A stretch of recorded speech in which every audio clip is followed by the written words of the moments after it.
नमस्कार नमस्कार. तुमचं एकदा जोरदार क्लॅपिंग मध्ये स्वागत करते. आणि सरांनी माझा परिचय करून दिला, पण मी परत एकदा माझा परिचय करून देणार. मी कल्पना अजय भिंगे, अकोल्यालाच राहते आणि माझे मिस्टर जे आहेत ते पशुधन विकास अधिकारी म्हणून सध्या कार्यरत आहे. क्लास 1 ची सरांची पोस्ट आहे आणि मी ॲज अ टीचर म्हणून हायस्कूल तसंच प्रायमरी स्कूलला पण सलग 8 वर्ष जॉब केला. आता फक्त सरांनी 2च मिनिट दिले म्हणून मी एकदम शॉर्ट मध्ये सांगणार. बघा, व्यवसाय करायच्या आधी वेल सेटल फॅमिली आणि घरी कशाचीच कमतरता नाही, पण का व्यवसाय सुरू केला असेल, कधी असं मनात विचार पण आला नसता की काय करायचं. तर बघा काय झालं. जसं सुरुवातीला सरिता मॅडम आणि वर्षा बगाडे मॅडम माझ्या घरी आल्या. एक रिलेटिव्ह म्हणून आपल्या घरी आले आणि यांना काय 10,000साठी नाही म्हणता, म्हणून हा व्यवसाय सुरू केला. पहिल्या दिवशी जेव्हा प्लॅन सांगितला ना, तेव्हा काहीच समजलं नव्हतं. जेव्हा मॅडमनी गोळे काढायला सुरुवात केली तर मी मॅडम हसली होती. म्हटलं हे, आणि त्यांना क्लिअर सांगितलं होतं की बघा मॅडम, माझ्या मिस्टरांना कोणतीच म्हणजे पॉलिसी काढणे किंवा FD करणे किंवा कोणती BC काढणे आणि कोणत्या व्यवसायात इन्व्हेस्ट करणे बिलकुल आवडत नाही. तुमचाही वेळ गमावू नका आणि माझाही वेळ गमावू नका. मी फक्त माझ्या हिमतीवर 2,000चे प्रोडक्ट घेईल आणि नंतर जे काय ते म्हणजे जसं तुम्ही आले, तुम्हाला एक मान म्हणून मी ते 2,000चे प्रोडक्ट घेईल. पण हळूहळू हा व्यवसाय शिकत गेली, समजून घेतला आणि का करावा हे जेव्हा लक्षात आलं, तेव्हा पार्ट टाइम जो जॉब करत होती तो सोडून फुल टाइम या व्यवसायाला सुरुवात केली. आणि त्यांनी बघा काय झालं. बघा, वेल सेटल फॅमिलीतून असूनही जसं आता 2007 नंतर सरांची पोस्टिंग आहे, तर बरेचसे जे नोकरीवाले आहेत त्यांना माहित आहे की यांना पेन्शन आहे, पेन्शन नाही आहे. आता एक क्लास 1 अधिकाऱ्याची तुम्ही लाईफ बघा किंवा तुम्ही इमॅजिन करू शकता, विचार करू शकता की त्यांची लाईफ कशी असते. त्यांना त्यांच्या क्लास 1च्या पोस्टनं जे सगळं मेंटेन करावं लागतं.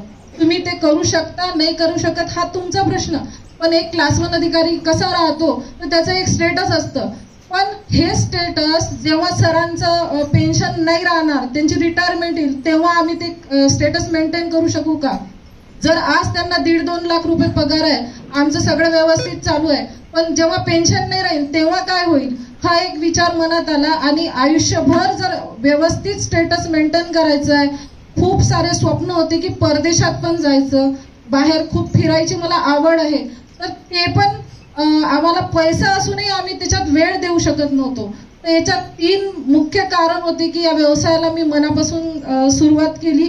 एक तर माझं स्टेटस मला मेंटेन करायचं, दुसरं मला परदेशात आणि बाहेरगावी फिरायची आवड, आणि तिसरं म्हणजे नॉमिनी फॅसिलिटी. माझा मुलगा त्याला ज्या क्षेत्रात त्याला कार्य करायचं आहे किंवा ज्या क्षेत्रात त्याला शिकायचं आहे त्याच्यात तो शिकतोय, पण त्याला एक सेकंड ऑप्शन म्हणून हा व्यवसाय नेहमीच त्याच्या मदतीला धावून येईल. याच्यासाठी या व्यवसायाची सुरुवात केली. इनिशियल लेवलला सर्व सिनियर्सनी, जसं सरिता मॅडम झाल्या, राजेश्वर भिरड सर झाले, प्रवीण गावंडे सर झाले, सगळ्यांचे नावं घेणं तर शक्य नाही, पण सर्वांनी मला वेळोवेळी मदत केली. त्यांच्या मार्गदर्शनातूनच मी हा व्यवसाय डेव्हलप केला आणि हळूहळू हा व्यवसाय डेव्हलप करत आहे. जसं सरांनी सांगितलं होतं की TC ला किती BV लागतात, जे जॉईन आहेत त्यांना माहित आहे, 2.5 लाख BV आपल्याला पाहिजे असतात, तेव्हा आपण TC होतो.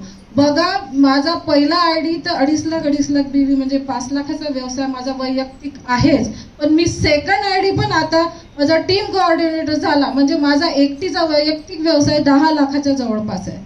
आणि त्यानंतर माझ्या टीम थ्रू झालेला व्यवसाय हा तर मी अजूनही मोजला नाही, ते सगळं कॉन्ट्रॅक्ट प्रवीण सरांकडेच आहे. तर बघा, तुम्ही नक्कीच या व्यवसायाला सुरू करा आणि सिनियर म्हणतील त्या पद्धतीने जर तुम्ही व्यवसाय केला तर याच्यात सक्सेस नक्कीच आहे. कारण की माहित आहे, पहिला हा एकमेव असा बिझनेस आहे की ज्याच्यात म्हणतात की तुमचं डोकं लावू नका, तुम्ही सिनियरला सगळं विचारा, सिनियर जसं म्हणेल तसं करा, तरच तुमच्या लाईफमध्ये डेव्हलपमेंट आहे. आणि खरंच ते आहे. नेहमी जसं सरांनी म्हटल्याप्रमाणे यस सर, ओके सर आणि थँक्यू सर एवढंच म्हणत गेलो, हळूहळू डेव्हलप केला आणि लवकरच तुमच्या समोर इनकमिंग स्टार सिल्वर आणि ATC म्हणून सत्काराला येईल. Wish you all the best. जय हिंद, जय माय लाईफ.